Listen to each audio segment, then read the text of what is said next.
Films. I want to talk about the length of films right now because, if like me, you've been to the cinema recently, you might need to wear something quite comfortable. You might need to take a picnic or something as well because you could be there quite a while. The new Bond film's nearly 3 hours long.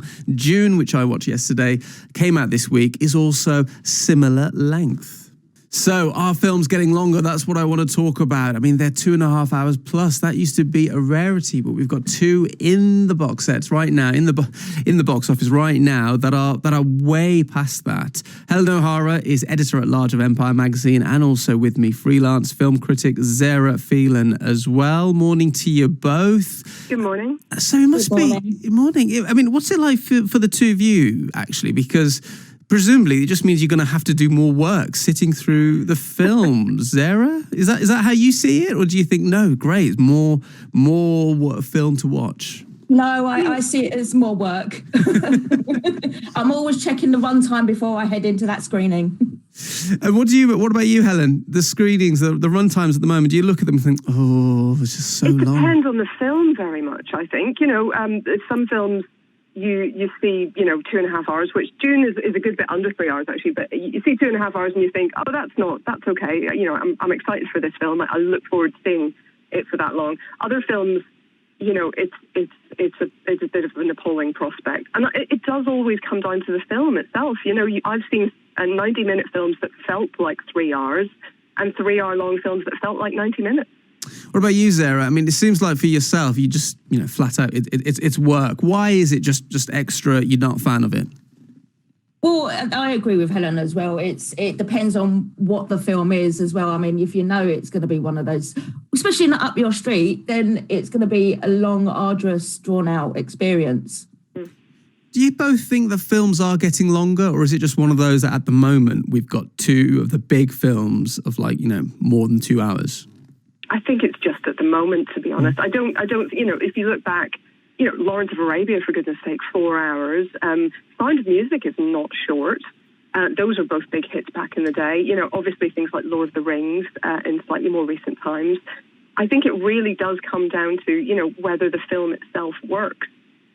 Because sometimes you can see, even, you can see films like the Bond film did feel long to me because I'm not a big fan of Bond, and some bits I find kind of self-indulgent.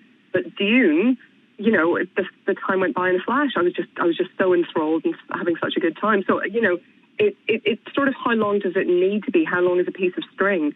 Some films you need the character development, and the action scenes and the spectacle and everything else. Some films you're kind of sitting there going, well, this bit could have been cut.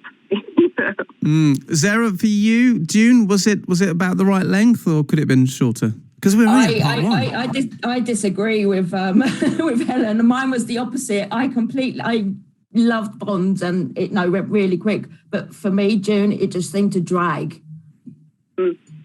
What made it drag for you, Zara? Well, I think this. Again, you just mentioned it's only part one. The 1984 version was only, 2.5 hours long, about that, and not the director's cut, and you got the whole film. With Villeneuve's Dune, it's 2.5 hours and you only get part one. And I do feel it was stretched out. It was stretched out, and it was lots of gazing and looking at the beautiful, stunning scenery that they had there, and I just don't think it added anything to the story. Yeah, but in fairness, the 1984 film is very bad and rushes through things and doesn't work. Do you know what I mean? So I think for me they've been very wise to do something else and actually pare down some of the story and obviously into two parts, and it kind of just about works as a film on its own. But I really hope we get the second part of that. Anyway, that's a different discussion. But yeah, that's a sort of Lord of the Rings type scenario where you've got an enormous book which is very beloved by huge numbers of people. So they're very keen to yes, be faithful, but also find a way to bring it to the screen. Yeah, and we'll hopefully, don't know the runtime yet for the second part, but yeah, it probably will be upwards of 2 hours as well. Thank you both, Helen O'Hara, editor-at-large at Empire magazine, and also Zara Phelan, who's a freelance film critic.